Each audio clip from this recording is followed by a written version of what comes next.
शं वरुणः शन्नो भवत्वर्यमा शन्न इन्द्रो बृहस्पतिः शन्नो विष्णुरुक्रमः ॐ शान्ति शान्ति शान्तिः।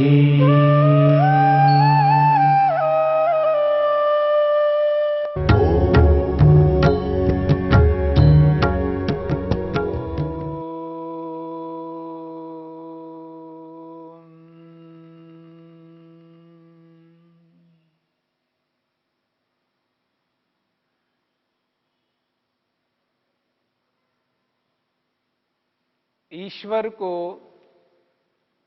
सर्वज्ञ कहा है। ईश्वर के स्वरूप को बताते हुए महर्षि पतंजलि ने परमेश्वर को क्लेशों से, कर्मों से, उनसे मिलने वाले फलों से और वासनाओं से सर्वथा पृथक बताया है। मनुष्यों से ईश्वर को अलग बताया है। ईश्वर को पुरुष विशेष कहा है। हम सब सामान्य हैं और ईश्वर विशेष है। हम सब अल्पज्ञ हैं और ईश्वर सर्वज्ञ हैं। इसलिए महर्षि पतंजलि कहते हैं तत्र निरतिशयम सर्वज्ञ बीजम। परमेश्वर सर्वज्ञ हैं क्योंकि ईश्वर में सर्वाधिक ज्ञान, जानकारी है। और हम सब अल्पज्ञ हैं, हमारे में बहुत कम ज्ञान है। स्वभाव से हम सब एक जैसे हैं। आत्माएं सब एक जैसी हैं। स्वाभाविक ज्ञान मुझ में जितना है उतना ही सभी आत्माओं में है। इसलिए हम अल्पज्ञ हैं और ईश्वर सर्वज्ञ हैं। इसलिए महर्षि पतंजलि ने कहा है तत्र निरतिशयम सर्वज्ञ बीजम। ईश्वर सर्वज्ञ हैं। महर्षि वेदव्यास ने परमेश्वर को समझाते हुए बहुत सारी बातें कही। उन्होंने कहा है इस संपूर्ण ब्रह्मांड को उत्पन्न करने वाले ईश्वर को समझना है तो सृष्टि को देख करके समझ सकते हैं। सृष्टि के जितने नियम हैं, जो संसार जिस सुव्यवस्था में चल रहा है, इस संसार की सुव्यवस्था को देखने से व्यवस्थापक का बोध होता है, ज्ञान होता है। ऐसी जानकारी होती है, हां कोई है। इस विशाल सृष्टि में जो नियम हैं, सृष्टि क्रम के जो नियम हैं, सृष्टि जो निरंतर रूप से चल रही है, नियम पूर्वक चल रही है, व्यवस्थित चल रही है। रात भी आती है और दिन भी आ रहा है। दिन के समय दिन, रात के समय रात। ऐसा नहीं होता है रात के समय दिन हो जाए और दिन के समय रात हो जाए।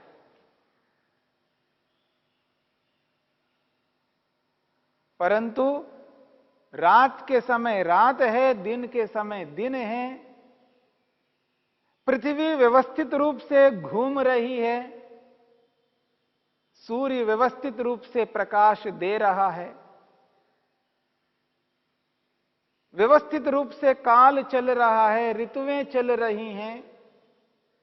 सृष्टि में जो जो सृष्टि क्रम के अनुरूप जो क्रियाएं चल रही है, व्यवस्थित चल रही है। तो सृष्टि को देख करके सृष्टि का जो नियंता है, उसका बोध होता है, कोई है इसका नियमन कर रहा है। सृष्टि का जो नियमन करने वाला है उसका बोध होता है। परंतु महर्षि वेदव्यास कहते हैं सृष्टि के नियमों को देख करके सृष्टिकर्ता का बोध तो होता है, पर वो सामान्य बोध होता है, सामान्य जानकारी होती है। विशेष जानकारी के लिए हमें शास्त्र को देखना होगा, वेद को देखना होगा। शब्द प्रमाण ही बता पाएगा कि वो जो नियंता है वो किस प्रकार का है, उसके क्या गुण हैं, उसके क्या कर्म हैं, उसके क्या स्वभाव है। सृष्टि क्रम को देखने से ईश्वर का बोध होता है, लेकिन सामान्य बोध होता है। सृष्टि को देख करके ईश्वर का नाम का पता नहीं लगता। सृष्टि को देखने से सृष्टिकर्ता का बोध होता है, पर उसका क्या नाम है यह पता नहीं लगता। और भी उस सृष्टिकर्ता के विशेष गुण हैं, उनका पता नहीं लगता। सृष्टि के नियमों को देखने से सृष्टिकर्ता का बोध होता है, बनाने वाले का बोध होता है, लेकिन उसका स्वभाव के बारे में बोध नहीं होता है। वह आनंद स्वभाव वाला है, आनंद स्वरूप है उसका स्वभाव, या नहीं है उसका स्वभाव कैसे पता लग पाएगा? वो उसका दया स्वभाव है या नहीं है, करुणालु है या नहीं है, न्यायकारी है या नहीं है, इसका बोध तो वेद के माध्यम से होता है। इसलिए महर्षि वेदव्यास कहते हैं परमपिता परमेश्वर का बोध विशेष रूप से करना है तो हमें आगम प्रमाण से, शब्द प्रमाण से, यानी वेद से जानना होगा।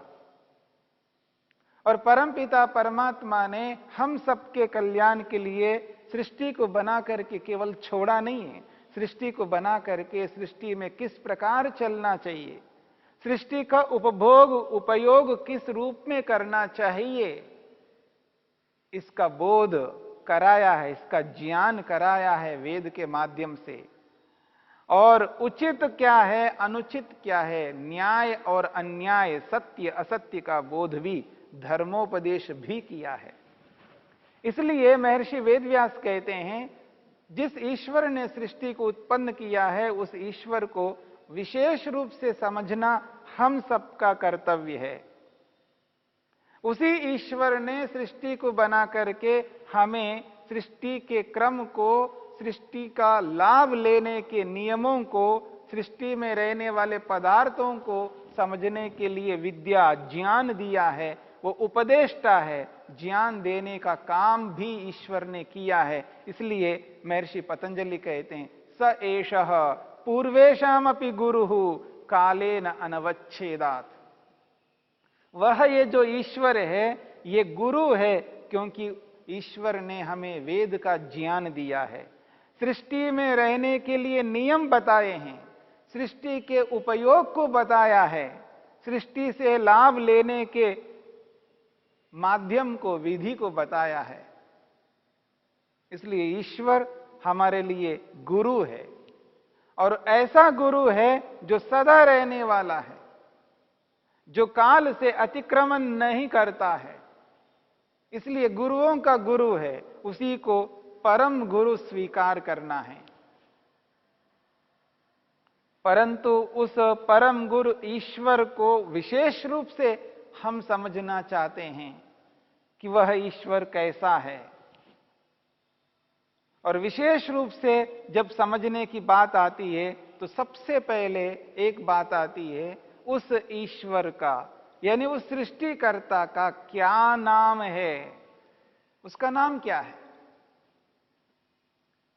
संसार को बनाने वाले जो परमपिता परमेश्वर है, सृष्टिकर्ता है, किसी ने बनाया है, यह सृष्टि को देखने से बोध होता है, परंतु उसका जो नाम है उसका बोध सृष्टि को देखने से नहीं होता है। इसलिए महर्षि पतंजलि ने कहा है, महर्षि वेदव्यास ने कहा है, शब्द प्रमाण के माध्यम से ईश्वर के या किसी भी तत्व के विशेष बोध हम कर सकते हैं। अब महर्षि पतंजलि कहते हैं उसका जो नाम है वो आगम से हमें समझना है। आगम यानी शब्द प्रमाण बताएगा, वेद बताएगा कि ईश्वर का क्या नाम है। महर्षि पतंजलि कहते हैं तस्य वाचकः प्रणवः, तस्य वाचकः प्रणवः, तस्य परमेश्वरस्य ईश्वरस्य वाचकः नाम, वाचक कहते हैं नाम, नाम को संस्कृत में वाचक कहते हैं। और क्या नाम है तो बोला है प्रणवः, प्रणवः, ईश्वर का नाम प्रणव है। और ये जो प्रणव शब्द है, यह प्रणव शब्द ओम के पर्यायवाची के रूप में आता है, यानी ओम शब्द को बताने के लिए प्रणव शब्द आता है। यानी ईश्वर का नाम ओम है और ओम को आपने सुना है और बहुत सारे लोग ओम की चर्चा करते हैं। ईश्वर का नाम ओम है, तस्य वाचकः प्रणवः। महर्षि पतंजलि ने प्रणव शब्द से कहा है उस ईश्वर का नाम प्रणव है, अर्थात ओम है।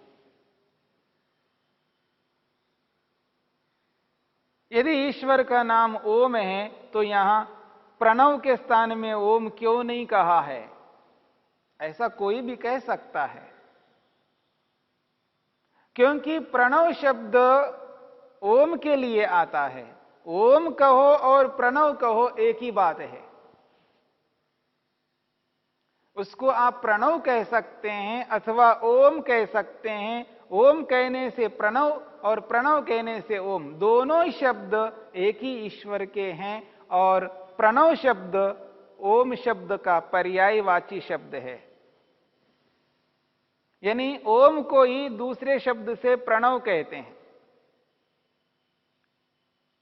और उपनिषदों में जो हमारे प्राचीन उपनिषद हैं, जो ईश्वर को समझाने के लिए हैं, उपनिषद विद्या ईश्वर को समझाने के लिए है, मनुष्य को ईश्वर तक पहुंचाने के लिए है, ईश्वर के साक्षात्कार कराने के लिए है, समाधि को लगाने के लिए है। समाधि को लगवाना उपनिषदों का मुख्य काम है। मनुष्य को मनुष्य बनाने का काम उपनिषद करते हैं। ये जो उपनिषद है, इन उपनिषदों में ब्रह्म को प्राप्त करने की बात कही है, ब्रह्म तक पहुंचने की बात कही है। उस ब्रह्म को किस रूप में हम जान सकते हैं, उस ब्रह्म तक पहुंचने के लिए हमें क्या क्या करना चाहिए, ब्रह्म विद्या को सिखाने का काम उपनिषद करती हैं। इसलिए इस बात को समझने का प्रयत्न करना। उपनिषद सदा मनुष्य को ईश्वर तक पहुंचाने वाली हैं और बहुत सारी उपनिषदें हैं। उपनिषद बहुत हैं और उन उपनिषदों में कहीं पर ओम शब्द से कहा है और कहीं पर प्रणव शब्द से कहा है। प्रणवो धनु शरो ही आत्मा ब्रह्मतल लक्ष्य मुच्यते। मांडुकोपनिषद में कहा है प्रणवो धनु, प्रणव को यहां पर कहा धनु के रूप में, धनुष के रूप में काम आता है ये प्रणव। शरोई आत्मा, आत्मा को शर बाण बना दो। ब्रह्मतल लक्ष्य मुच्यते, और जो नामी है, जो नाम जिस ईश्वर का है, वो जो नामी रूपी ईश्वर है, वो लक्ष्य है मनुष्य का। इस श्लोक में ईश्वर का नाम बताया गया है प्रणवः, प्रणवो धनु। ओम इत्येतदक्षरम, उपनिषदकार कहते हैं ओम इत्येतदक्षरम, ओम इत्येतद उद्गीतम। अलग अलग स्थानों में ओम शब्द से कहा है। कठोपनिषदकार कहते हैं ओम इत्येतद, उस परमपिता परमात्मा का नाम क्या है? ओम। सर्वे वेदा यत्पदमामनन्ति। इस श्लोक के अंतर्गत कठोपनिषद कार्यमाचार्य कहते हैं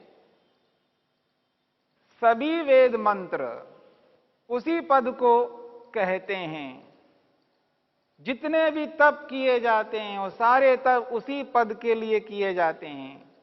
जितने भी लोग संयम रहते हैं, संयम में रहते हैं, जितने भी लोग अपने आप को संयमित रखते हैं, वह संयम उसी पद को पाने के लिए रखते हैं। जितने भी व्रत करते हैं, व्रतों का पालन करते हैं, उन समस्त व्रतों का उद्देश्य केवल वही पद है। आखिर वह पद क्या है? तो कठोपनिषदकार कहते हैं ओम इत्येतत्, वह पद है ओम। कई उपनिषदकार ओम शब्द से ईश्वर को संबोधित कर रहे हैं और कहीं प्रणव शब्द से कर रहे हैं, यानी प्रणव और ओम दोनों ही एक ही ईश्वर के नाम हैं। प्रणव ही ओम का पर्यायवाची है। जैसे योग में चित्त शब्द से और मन शब्द से एक ही तत्व को कहते हैं, उसे चित्त कहो या मन कहो एक ही बात है। कहीं मन को चित्त शब्द से कहा है और कहीं चित्त को मन शब्द से कहा है, यानी चित्त और मन एक ही वस्तु के दो पर्यायवाची शब्द है। जो हमारे शरीर में जो मनन करने का काम करता है, विचार करने का काम करता है, उस विचार करने वाले पदार्थ को कहीं पर योग में मन शब्द से कहा है और कहीं पर चित्त शब्द से कहा है, यानी तत्व एक है, उसके दो नाम हैं। यानी प्रणव कहो और ओम कहो, जैसे यहां पर है वैसे मन कहो या चित्त कहो एक ही है, यानी चित्त और मन दोनों पर्यायवाची शब्द है। ठीक इसी प्रकार प्रणव और ओम दोनों पर्यायवाची शब्द है। ये ईश्वर का नाम है, यानी ईश्वर को बताने के ये नाम हैं। किसी भी पदार्थ को समझने के लिए नाम से पुकारा जाता है, नाम से उसका कथन किया जाता है, नाम बोलते ही उस वस्तु को समझ लिया जाता है। नाम संकेतक होता है और ये नाम और नामी का संबंध पूरे संसार में व्यापक रूप में विद्यमान है।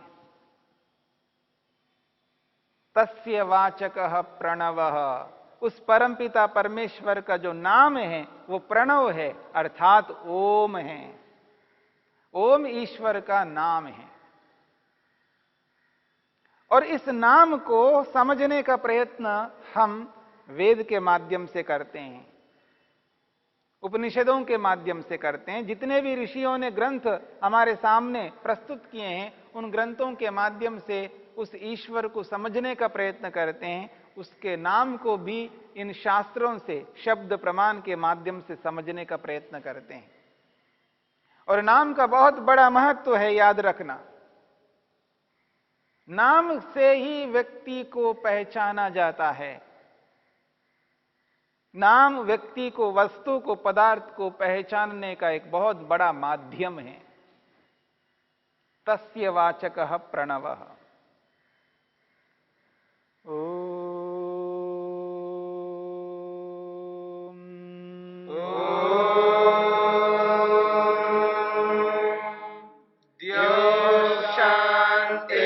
शांतिरंतरिक्षं शांतिर्पृथिवी शांतिरापः शांतिरोषधयः शांतिः वनस्पतयः शांतिर्विश्वे